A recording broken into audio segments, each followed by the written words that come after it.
Existe o tempo para os demônios? Sim, o tempo passa também para os demônios. Não é um tempo como o nosso tempo material, mas um tempo próprio dos espíritos.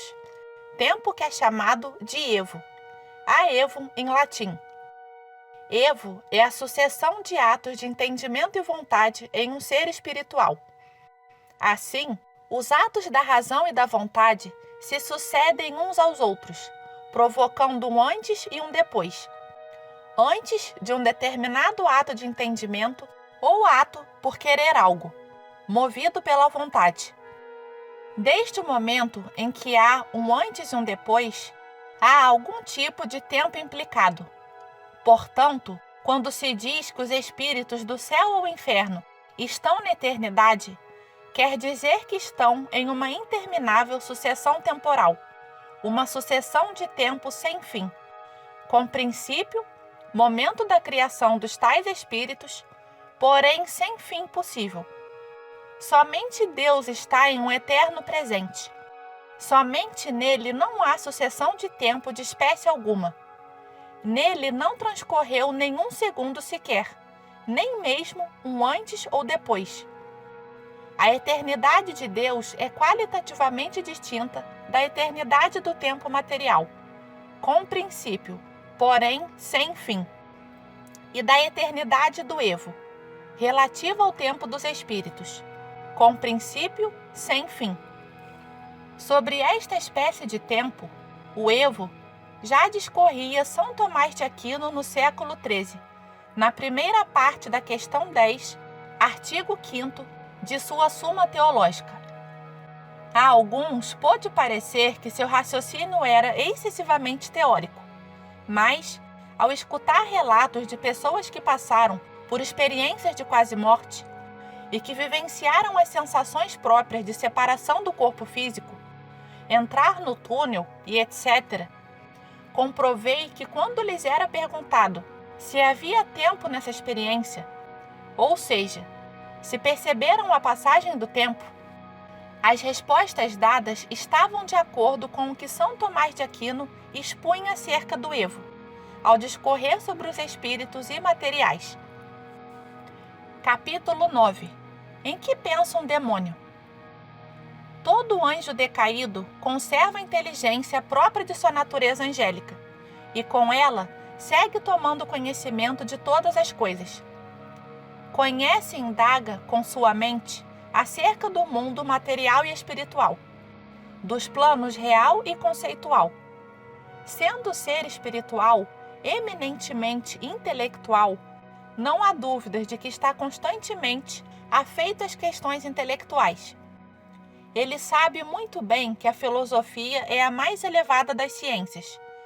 Inclusive, sabe que a teologia está um degrau acima da filosofia.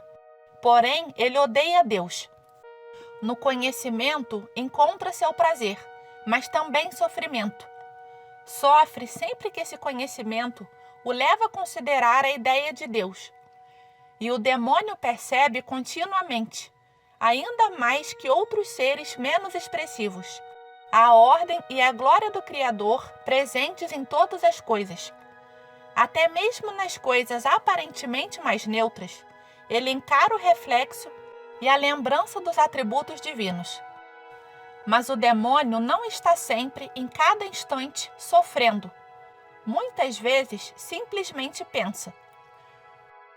Sofre apenas em certos momentos, quando se dá conta da ideia de Deus, quando volta a se certificar de sua condição miserável, de sua separação de Deus, quando reverbera o remorso em sua consciência. Há tempos em que sofre mais ou menos. Seu sofrimento não é uniforme. Ainda mais, a intensidade que marca a deformidade moral de cada demônio determina as variações de seu sofrimento e remorso. Seria bastante horrível e doentio pensar nos demônios como seres permanentemente em sofrimento, em cada instante e momento. A separação de Deus produz sofrimento por toda a eternidade, mas é o pesar por tal afastamento, e não um instrumento sádico de tortura, trabalhando dia e noite, que o faz sofrer. O demônio nem está sempre empenhado em tentações contra os seres humanos, nem está sempre retorcendo-se em dores espirituais indizíveis, como creem algumas pessoas desequilibradas. Qual é a linguagem utilizada pelos demônios? A linguagem utilizada pelos demônios é exatamente a mesma que a usada pelos anjos. Os anjos não necessitam de nenhum idioma ou língua para comunicarem-se entre si, pois o fazem através de espécies inteligíveis. Espécies inteligíveis são pensamentos que se transmitem entre eles. Nós nos comunicamos por palavras e sinais. Eles, anjos e demônios, se comunicam diretamente através de pensamentos em estado puro, ou simbólicos, sem necessidade de mediadores ou sinais. As espécies inteligíveis podem se tratar de raciocínios, imagens, sentimentos e etc. Sua transmissão é por via telepática. Ocorrem de acordo com a vontade de cada um dos seres angélicos e podem suscitar diálogos semelhantes ao que presenciamos entre os seres humanos. As inteligências humanas comunicam-se através de palavras, as quais são signos sonoros. Os espíritos angélicos, por sua vez, comunicam-se através de pensamentos em estado puro. Capítulo 11. Onde estão os demônios? Tanto as almas dos condenados como as dos demônios não podem deslocar-se para outros locais do espaço.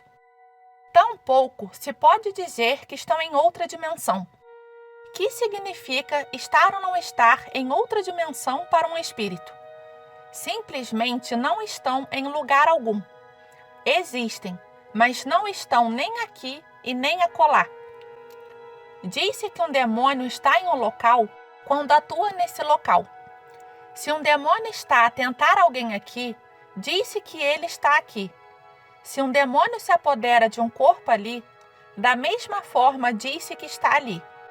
Se um demônio move uma cadeira num fenômeno do tipo poltergeist, diz-se que ele está realmente em tal lugar.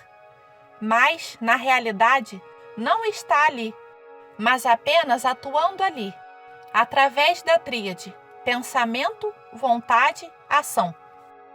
O inferno, o céu e o purgatório são estados. Apenas depois da ressurreição dos corpos dos condenados, aí sim estarão em um local determinado e fixo, eterno.